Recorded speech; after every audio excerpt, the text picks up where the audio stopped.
Eh bien, dans un contexte de tensions croissantes au Moyen-Orient, notamment autour du détroit d'Ormuz, les efforts diplomatiques se multiplient pour éviter une escalade dans la région. Et c'est là où doit intervenir le droit international entre les États médiateurs comme l'Égypte ou le Pakistan.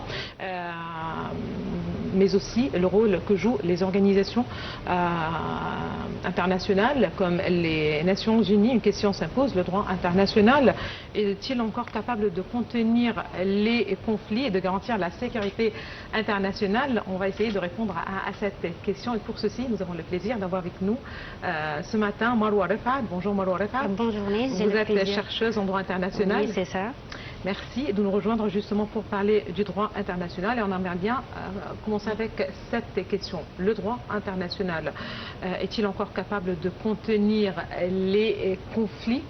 Bien sûr, le droit international, notamment la Convention de Genève de 1949, elle a le rôle d'organiser les conflits, soit entre les pays combattants, soit pour les civils. Elle protège les civils, les blessés, les prisonniers. Donc les principes fondamentaux du droit international doivent être applicables en matière de conflits internationaux et en matière de crise, notamment la crise irano d'une part et entre Israël et les États-Unis d'autre part. Très bien, doit être applicable, ce sont les grandes lignes. À quel point sur le terrain on peut voir ou mettre en application justement ce droit international aujourd'hui, surtout au regard de ce conflit qui oppose Israël et les États-Unis d'un côté et l'Iran de l'autre côté? En fait, on doit parler du principe de proportionnalité parce que ce principe, il distingue entre les pays combattants et les civils. Et ce principe, il stipule que même si les civils sont touchés, le dommage ne doit pas être excessif en relative avec les cibles militaires attendues. Donc aujourd'hui sur scène, il y a beaucoup de dommages sur les zones civiles et c'est notamment interdit basant sur le droit international public. Super. Donc, si on parle des voies navigables internationales, il faut rappeler que ces voies constituent aujourd'hui un enjeu stratégique majeur, particulièrement en période de conflit entre liberté de navigation et impératif de sécurité. Ces passages maritimes deviennent souvent au cœur des tensions géopolitiques. Je vous laisse avec les détails. Alors, on va justement revenir pour parler juste un petit commentaire sur le sujet, on revient pour en discuter. D'accord. Super, à tout de suite. Internationaux jouent un rôle essentiel dans le commerce mondial et le transport des ressources énergétiques. En temps de guerre, leur contrôle devient un levier de puissance permettant aux États d'influencer les équilibres régionaux et internationaux. Des passages stratégiques comme le détroit d'Ormuz ou le canal de Suez représentent des artères vitales pour l'économie mondiale. Toute perturbation dans ces zones peut entraîner une hausse immédiate des prix de l'énergie et affecter les chaînes d'approvisionnement à l'échelle globale. Le droit international garantit en principe la liberté de navigation, même en période de conflit. Toutefois, certaines mesures comme les blocus maritimes peuvent être mises en place sous conditions strictes. Ces restrictions doivent respecter le droit international humanitaire et ne pas entraver l'accès de l'aide aux populations civiles. Selon certains spécialistes, la militarisation des voies navigables internationales comporte des risques importants d'escalade. Toute tentative de contrôle excessif peut provoquer des réactions en chaîne et élargir le champ du conflit. Certains passages maritimes sont particulièrement sensibles en période de guerre, comme le détroit d'Ormuz, essentiel pour le transport du pétrole mondial, le canal de Suez, un axe essentiel pour le commerce international, et le détroit de Bab el-Mandeb, qui relie la mer Rouge à l'océan Indien.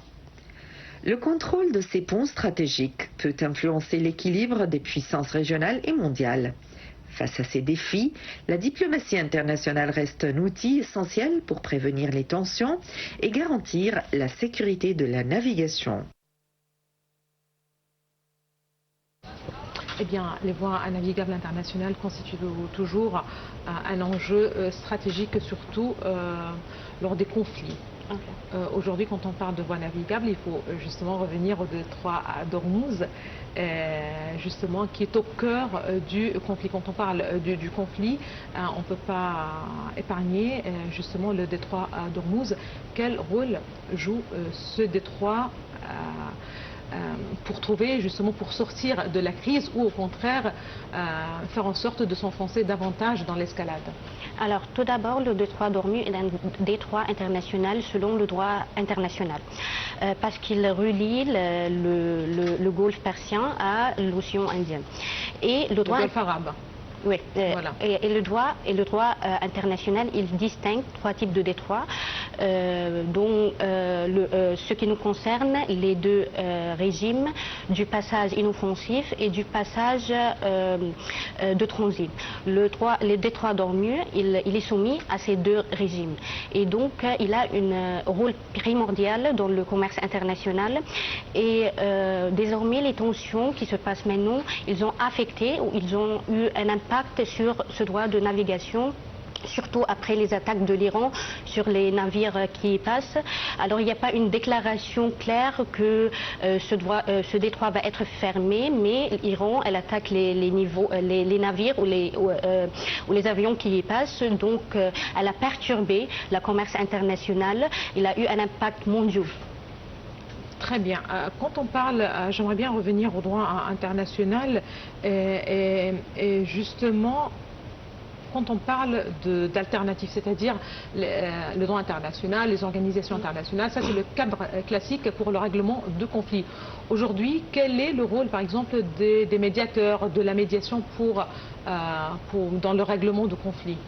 En fait, la médiation est définie par les organisations internationales, par la Charte des Nations Unies, notamment l'article 33 sur le règlement des différends. Alors, c'est défini par les organisations nationales, ce n'est pas une alternative, mais la médiation, c'est le fait qu'un État tiers, il s'intervient pour rapprocher les pays qui combattent ou pour trouver des résolutions. Mais d'une manière internationale, cette résolution n'est pas contrainte, mais les organisations nationales, les résolutions des organisations internationales sont obligatoires. Donc il y a une différence et la médiation est soumise au droit international. Le droit international, il encadre ces efforts de médiation qui se passent maintenant comme même sur scène, comme les efforts quadripartites ou les négociations trilatérales.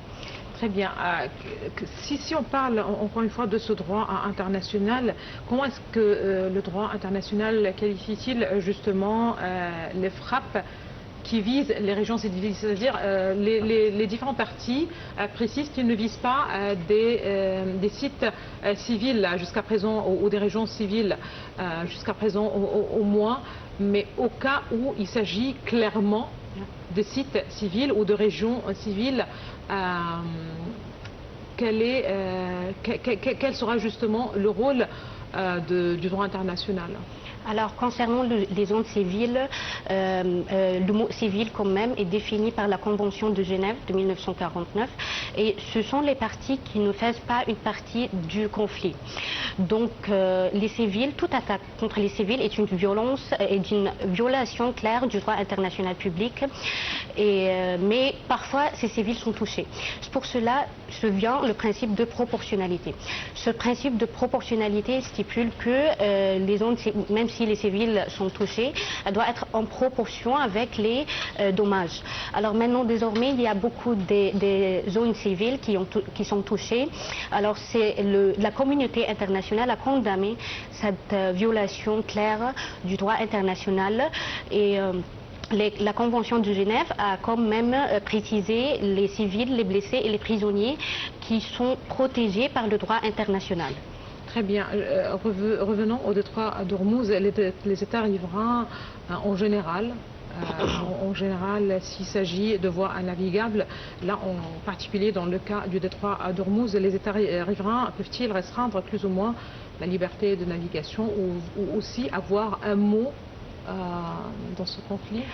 D'accord, j'ai déjà précisé Ou que... dans les restrictions, je veux dire, dans les restrictions de passage? Oui, à cause des tensions maintenant. Alors, j'ai déjà précisé que le détroit d'Ormuz est un détroit international. Mais cela ne signifie pas que les pays riverains ou les pays côtiers ne peuvent pas contrôler la navigation. Alors, en principe, il y a une liberté de navigation, mais à cause des tensions ou des attaques sur sur la souveraineté des États, elles peuvent contrôler, mais non pas empêcher les navires d'y passer du détroit, parce que c'est une voie internationale. Plus de 20% du pétrole mondial il passe par ce détroit, donc elle ne peut pas empêcher. Si elle peut empêcher quelques navires pour des raisons de sécurité ou pour des raisons d'environnement, par exemple. Mais elle ne peut pas restreindre ou bloquer la navigation dans ce détroit. C'est une violation, autre violation du droit international. Super. Justement, quand on parle de l'équilibre mondial, à quel point ce conflit met-il en question l'équilibre mondial, vous pensez? Ok, concernant l'équilibre mondial, on parle quand même de la question du nucléaire, parce que maintenant, dans notre région, il n'y a pas qu'Israël qui possède des armes balistiques, et maintenant l'Iran va posséder des armes balistiques, et c'est le conflit qui se passe sur scène maintenant. Alors, désormais, il n'y a pas maintenant d'équilibre, et ça va... Il y a d'autres pays en tout cas, il y a l'Inde, il y a la Chine, il y a le Pakistan, bien Israël, sûr. bien sûr, outre les puissances bien sûr, oui, mais je parle d'équilibre régional au Moyen-Orient. Et quand même, dans tout le monde, il n'y a pas d'équilibre clair mondial, parce que c'est les États-Unis qui contrôlent l'équilibre mondial. Alors maintenant, il y a la Russie qui est sur scène maintenant. Peut-être dans le futur, ça dépend sur les scénarios du futur, on va avoir un équilibre. Alors ça dépend quand même sur la guerre entre la Russie et l'Ukraine, ça dépend sur plusieurs guerres qui jouent sur ces menus. Là encore, le droit international, est-ce qu'on peut parler d'application ou non-application du droit international en ce qui concerne le conflit russo-ukrainien? Le droit international public toujours s'applique sur toutes les guerres, notamment le droit international humanitaire. Est-il efficace toujours? Alors, il est à l'épreuve maintenant, parce qu'il y a une violation claire du droit. Alors, il est à l'épreuve maintenant. Mais toujours, il y a la Cour pénale internationale, il y a le Conseil de sécurité qui peut imposer des sanctions ou envoyer des missions d'enquête. Alors maintenant, on peut dire qu'on va voir est-ce qu'il est efficace ou non dans le futur, après ces guerres. Très bien. Comment peut-on décrire la situation au Liban? Parce que là aussi, c'est un point qui reste assez critique, délicat, avec les frappes contre le sud Liban et les populations civiles qui quittent leur foyer. On parle de déplacements massifs de citoyens. Là aussi, où est le droit international? Alors, comment est-ce que le droit international peut-il être appliqué, si vous voulez? Alors, concernant la guerre au Liban, soit au Soudan quand même, c'est la même chose en regard du droit international. Donc, il y a maintenant une crise humanitaire et une crime de guerre. Alors, la Cour pénale internationale, bien sûr, elle condamne ces crises, notamment au Liban, parce que nous avons des frontières communes avec l'Iran. Alors, l'Égypte a ses propres lignes rouges concernant ce conflit.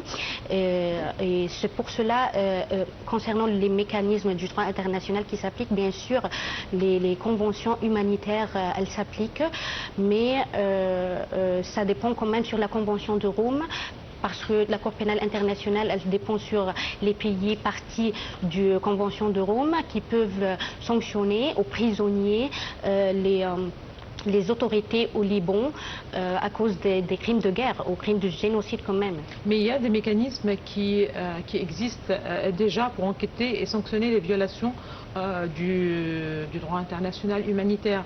Est-ce que c'est correct? C'est correct, bien sûr. Ça dépend sur le Conseil de sécurité, oui, bien sûr. Mais toujours, il y a le droit de veto dans le Conseil de sécurité, c'est ça le problème.